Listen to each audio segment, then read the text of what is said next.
Hello, good evening. I'm Brett, and I'm your host for this evening. If, like me, you enjoy investigating spine-tingling stories and mysterious cold cases, diving deep into the most chilling unsolved murders, you've come to the right place. Welcome to Sunday Night Mystery. And tonight, we investigate another cold case from the files of Sunday Night Mystery. We also have books to accompany the show outlining all the details of our cases. Just visit Amazon and search Sunday Night Mystery. May the 2nd of 1986 in Bournemouth, England, was an ordinary Friday evening for most.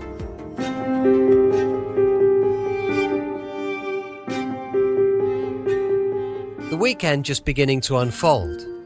For 26-year-old Sandra Court, however, this night was filled with an anticipation only those at the threshold of something new could understand. Sandra was poised on the precipice of a new life, one full of hope, adventure, and change. She'd been working as an insurance clerk at Ambassador Life, but she'd recently made the bold decision to leave it all behind and take a job as a nanny in Majorca in Spain.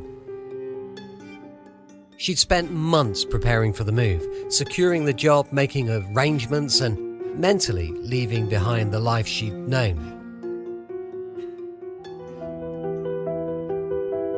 This was supposed to be the night of celebration, a farewell to her old life, a last hurrah before embarking on a fresh chapter. It was a bittersweet farewell, tinged with both excitement and anxiety.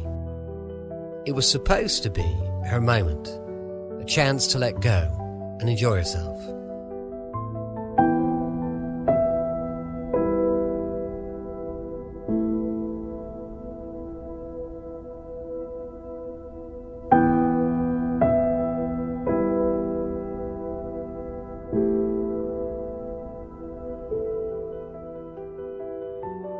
Sandra's night began in her office's leaving party.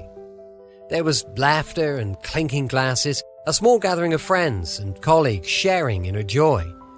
Yet, as the evening wore on, Sandra's feelings began to shift. Her joy probably mingled with unease, the weight of leaving behind her family and friends and the only life she'd ever known began to weigh heavily. But it was the nightclub that would be the setting for the final chapter of Sandra's life. Steppe's nightclub, a popular hangout on St. Swithin's Road, was a bustling maze of flashing lights and loud music. The air was thick with the pulse of 1,000 hearts beating in unison, bodies lost in the rhythm of the night. It was here, surrounded by the thrumming sounds of the crowd, that Sandra let go of her reservations, her laughter echoing through the smoky haze of the club. But beneath the laughter, beneath the smiles, something far darker was already lurking in the shadows. At around 3 a.m, Sandra left Steppe's and took a taxi to her sister Jennifer's house, situated on the outskirts of Bournemouth in Downton Close. Jennifer had been at the club with her that night, and they'd parted ways earlier, each going their separate directions. Sandra, having no desire to go home alone, took the short ride to Jennifer's, asking the driver to wait outside for her sister. The world was quiet as Sandra stood on the street, her figure a mere silhouette against the streetlights. But as she waited, the cold night wrapped itself around her in an invisible, creeping presence that had begun to invade her space. There were no witnesses to what happened in the minutes after Sandra got out of the cab, but the last confirmed sighting of her is shrouded in a thick fog of uncertainty. What happened after Sandra left the club? Was she alone, or did someone approach her in the dark? Was she followed? Or did she simply disappear into the night? as so many people do in moments of obscurity. The silence between her drop-off and the morning discovery is pregnant with 1,000 unanswered questions. Who or what was lurking in those shadows? It wasn't until the next morning, May the 3rd, that the chilling truth began to surface. A group of teenagers out on a Duke of Edinburgh award walk stumbled across a scene that would forever alter their lives.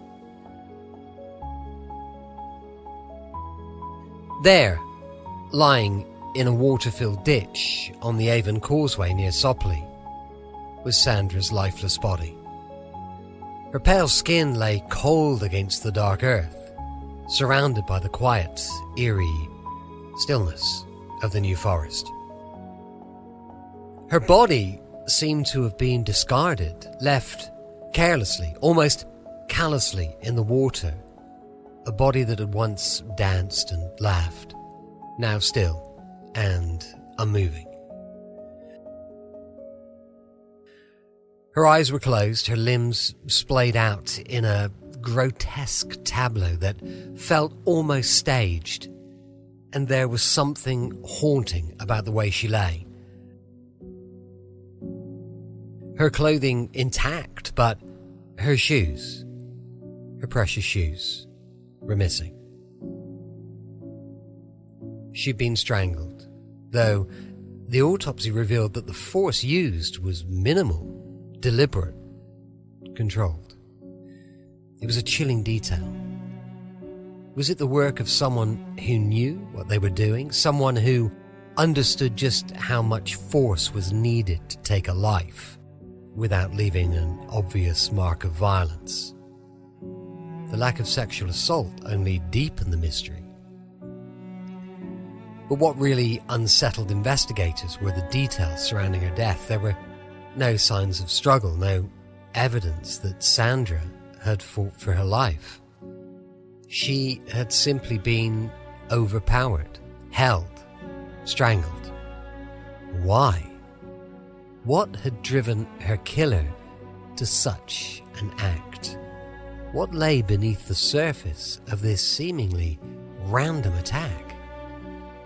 As the investigation unfolded, more chilling discoveries came to light. Sandra's personal belongings, scattered across the countryside like breadcrumbs, began to turn up in the most unlikely of places. First, her necklace was found half a mile away from her body. Her jacket was discovered near Branscore. Her cosmetic bag in a New Forest car park. Her photo identity card surfaced near Stony Cross, and one of her shoes was found near Ringwood. A portion of her checkbook turned up at Picket Post. Each item appeared to be carefully discarded, as if the killer wanted to create a twisted trail, each clue leading investigators to an ever-widening area, but also drawing their attention further and further away from the crime scene. What did it mean? Was this an effort to mislead the police into thinking the murder was a random crime, an opportunist act by a stranger? Or was this deliberate, a cold, calculated attempt to divert suspicion and confuse the investigation? The answer, of course, was unclear, but as detectives examined the items, they began to piece together the nature of the crime. Sandra's belongings weren't simply discarded in a hurry.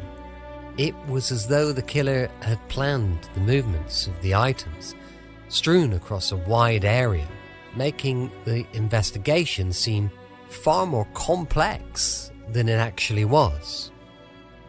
As the weeks turned into months and the case began to cool, the police were forced to confront the harsh truth. They had no leads, no clear suspect, no obvious motive. Sandra had no known enemies. She wasn't wealthy. She didn't have a glamorous lifestyle. There was no personal vendetta that could explain her murder, yet something sinister was at play. Could it have been a crime of passion? A lover's quarrel turned fatal? Or was this a cold-blooded act committed by someone who wanted nothing more than to watch her die? And if it was personal, then who was the person? In the void of leads, the police had to contend with dark and twisted theories. Was Sandra's killer someone from her past, someone she knew? Could the crime have been a personal betrayal? An act of violence driven by jealousy or rage? Amid the noise of unanswered questions, an unexpected letter arrived.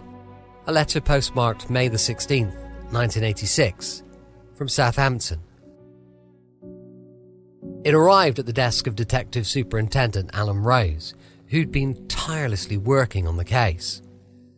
The letter claimed that Sandra's death wasn't murder at all, but a tragic accident, a moment of panic that had spiraled out of control.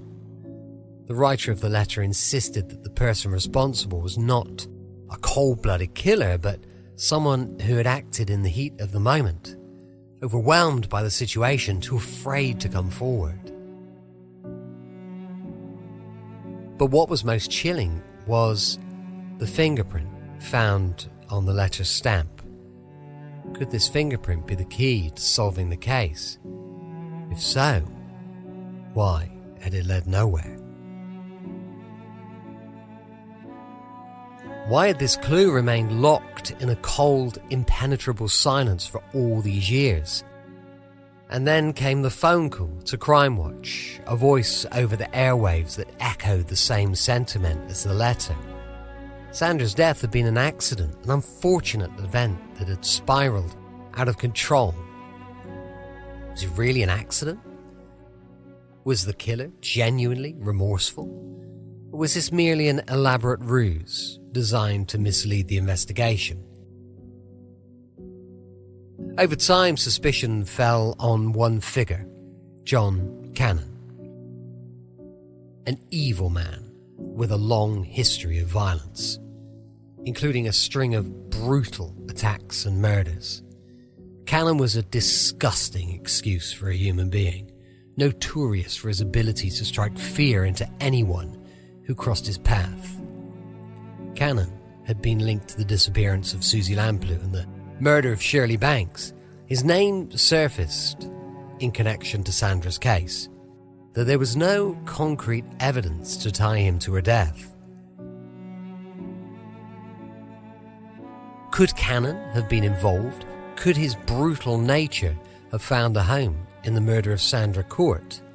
Some believe so. Others were more skeptical. Was it possible that Cannan's name had simply been attached to the case because of his violent past? Was he the scapegoat for a crime that had little to do with him? But as the investigation continued, another theory began to emerge, one that was even more disturbing. What if Sandra's killer was someone much closer to home, someone who knew her intimately? Could it be that the murder was a friend, someone who had shared in Sandra's joys and sorrows? What if this friend's boyfriend played a role in the crime, helping to dispose of the body and scatter her belongings across the New Forest?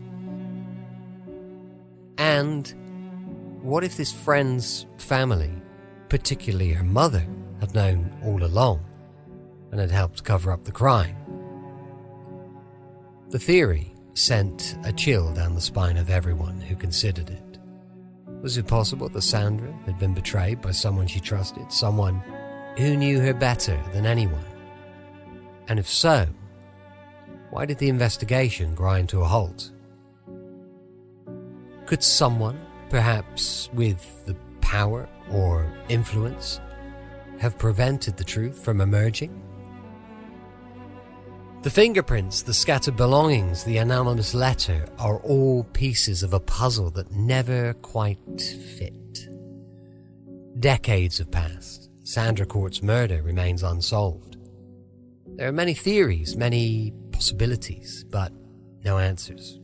As the years drag on, the case continues to haunt those who knew Sandra, those who loved her, and even those who follow her story from afar. Who killed Sandra Court, and why? What really happened that night?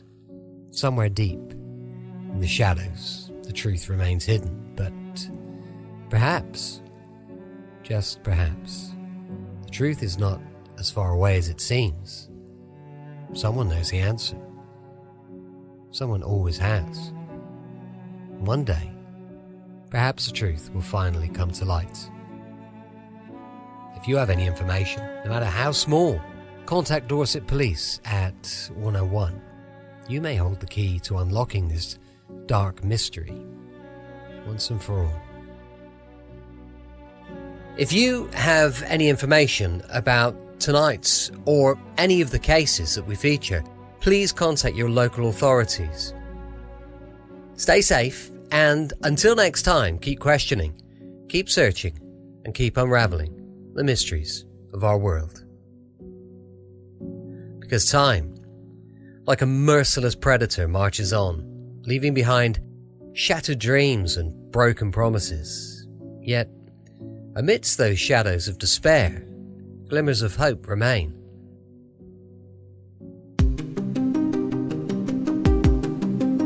Join us next time as we delve into another chilling mystery that continues to confound investigators and haunt communities. Until then, stay vigilant and never forget those who've been lost to the shadows. Until next week, stay safe. Remember, the truth may be hidden, but as long as we keep the investigation alive, it's never truly lost. I'm Brett, and I'll see you next time on Sunday Night Mystery. But for now, stay curious, stay vigilant, and be sure to guard yourself against the darkness that surrounds us all. I'll see you next week on Sunday Night Mystery.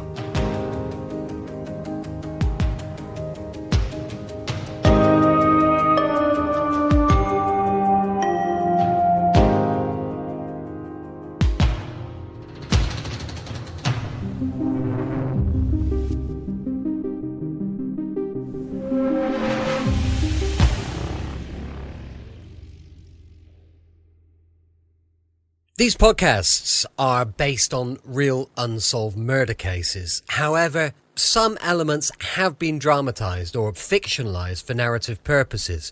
While every effort has been made to accurately represent the facts, certain events, dialogues and characters have been reconstructed or adapted to enhance in the storytelling. The intent of our podcast is to inform, engage and explore possible scenarios, not to accuse or implicate any individual. Any similarities to real people living or dead outside of the documented historical cases are purely coincidental. The views and interpretations are purely of this podcast and do not reflect those of law enforcement or any official investigative bodies. Listeners should approach the content as a blend of factual research and creative non-fiction. If you have any information related to any of our cases, please contact the relevant authorities.